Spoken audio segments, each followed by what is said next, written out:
When we set out to learn something, we typically have a goal in mind.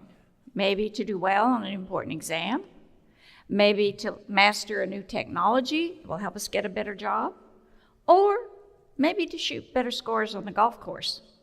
But whatever it is, we want to learn in such a way that we will be able to perform well later when it really counts, not just during instruction and practice.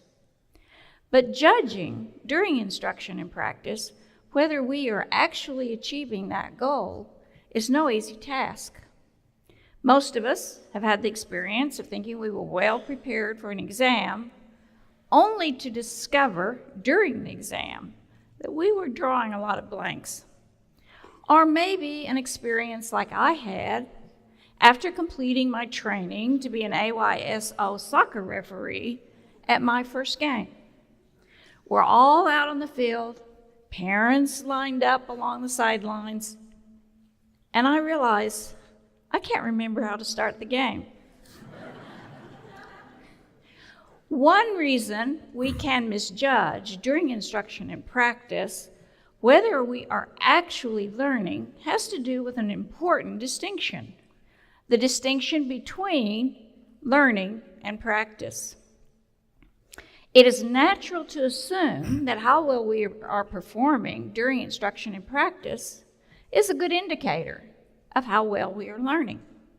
But that is far from true. Indeed, conditions of instruction and practice that improve performance rapidly, making us think we are learning quickly and easily, often fail to support actual learning. Whereas other conditions of instruction and practice, ones that create difficulties for us, may even seem to be slowing our rate of learning, can actually optimize our learning and allow us to perform well later when it really counts. We've come to call such difficulties desirable difficulties. They're difficulties because they create challenges and they slow the apparent rate of learning. They're desirable because they enhance our ability to perform later when it really matters. There's 4 such difficulties we want to discuss with you today. The first is varying the conditions of practice rather than keeping them constant and predictable. One thing we can vary is where we choose to study. In research carried out years ago when we were at the University of Michigan, there were 2 groups of students. Each group of students studied a long list of words and then 3 hours later restudied the words. What differed between the groups, as shown on the screen, is whether they came back to the same place to restudy the words or to a new place on the Michigan campus. Then, 3 hours later, they were brought to a new location on the campus and asked to recall the words. As you can see, the group that studied the words in 2 different locations remembered significantly more words than did the students who studied the words in the same place both times. Now, some of you, I'm sure, have noticed that these results run counter to what's pretty standard advice to students, which is to find one good place to study and then do all of one's studying in that place. Another thing we can vary is what we choose to practice. In one of the earliest studies on this topic, children practiced throwing miniature beanbags at a 4x4-inch target on the floor. For one group of children, the target was always 4 feet away. For another group of children, it was sometimes 3 feet away, sometimes 5 feet away, but never 4 feet away. Then, later, both groups of children were brought back and tested at the 4-foot distance. The children who practiced at 3 feet and 5 feet, but never 4 feet, were more accurate at the 4-foot distance than were the children who did all their practice at that distance. This, though, has now actually spread to how people practice, as a trip to any golf driving range will quickly show you. People practice the same shot over and over again. Same things in other skills, such as shooting free throws over and over again from the standard 15-foot distance. I should tell a little story here.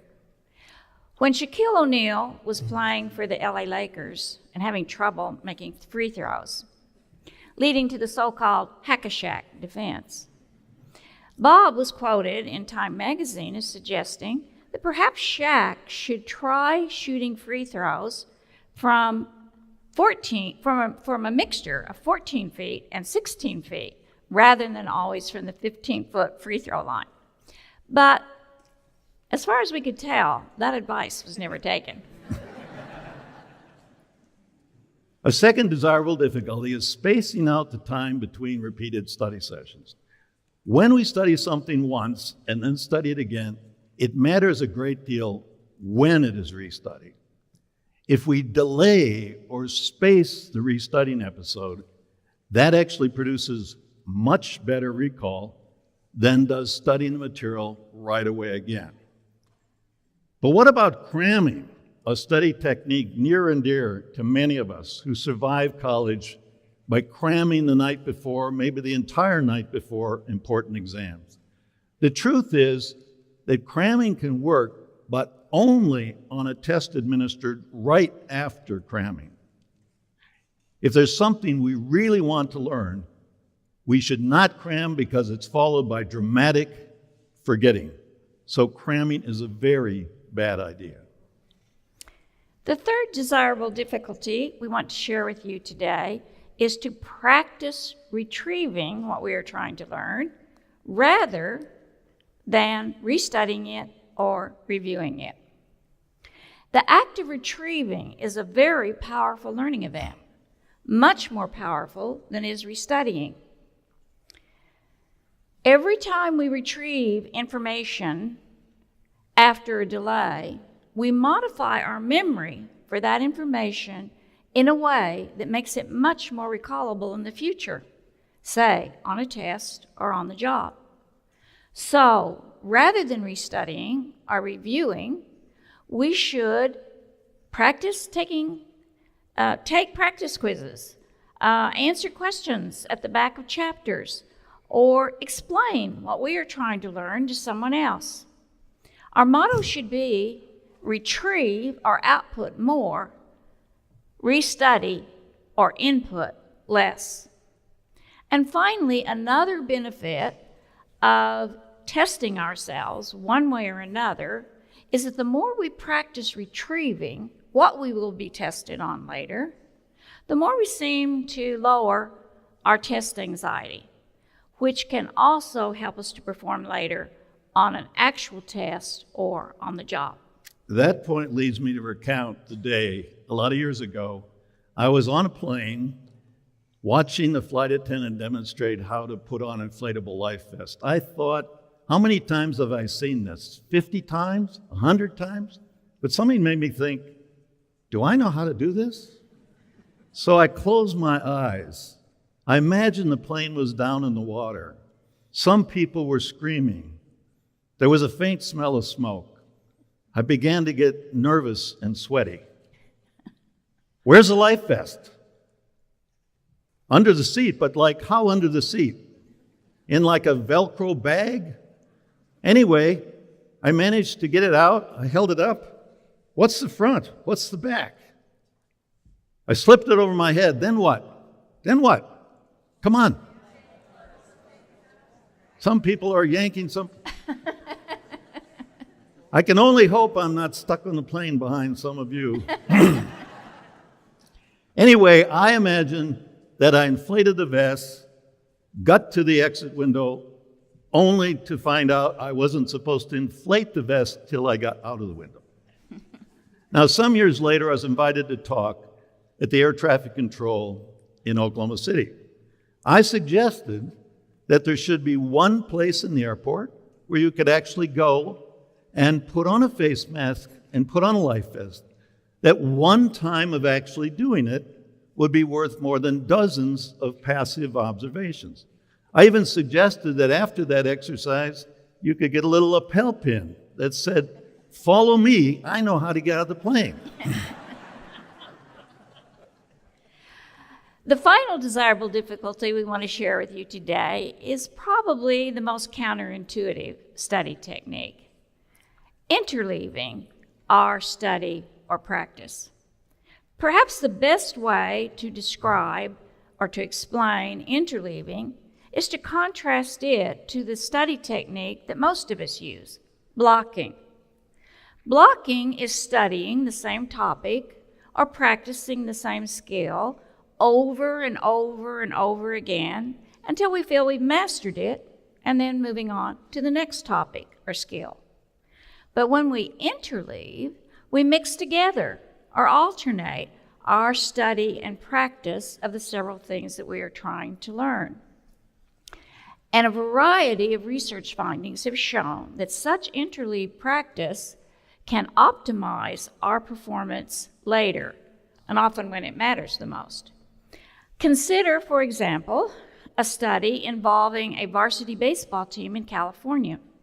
Half of the players were given extra batting practice in which they tried to hit fastballs, curveballs, and changeups in a randomly interleaved fashion, while the other players were given the same number of pitches of each type, but in a blocked manner. Not surprisingly, players getting blocked practice made more solid hits during practice, making it look like they were learning better. But on a test some weeks later, it was the players who had gotten interleave practice who made more solid hits, particularly when thrown interleave pitches, which is, of course, what would happen in a real game. These kinds of benefits of interleaving have now been shown for a variety of motor skills, and importantly, they've also been shown for our learning of conceptual skills, such as mathematics. In one study, for example, students learned how to calculate the volumes of different kinds of solids, like cones and cylinders, either by practicing problems in an interleaved manner or in a blocked manner. As you can see, during practice, it again appears that blocking is producing the better learning. But on a test several weeks later, there was a dramatic advantage for interleave practice, in fact, a 3 times greater advantage.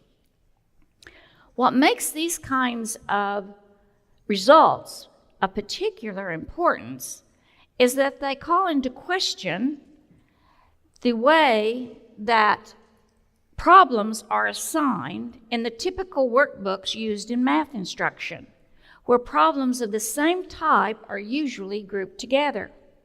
This page is a good example. As you can see, the student is told that all of these problems are to be solved by applying the Pythagorean theorem. In essence, the assignment gives the student a kind of crutch. But on a later high-stakes test, no such crutch will be provided. We entitled this talk, How to Study If You Really Want to Learn. We obviously thought that was a good title, but it is a bad title in one respect, namely that the word study may imply that what we've had to say applies only or mostly to students. In fact, knowing how to learn is the ultimate survival tool, not just during the years of formal education, but across our lifetimes. In our ever more complex and rapidly changing world, we need to acquire new skills. We need to update old skills, not just in our jobs, but as we pursue hobbies and develop new interests, or maybe just want to help our children or grandchildren learn. The good news is we all have an incredible capacity to learn. The key, though, to realizing that capacity is to be suspicious of the sense of ease and undeterred by the sense of difficulty. In short, we need to make things hard on ourselves, but in good ways. We need to vary, space, retrieve, and interleave. Thank you. Thank you.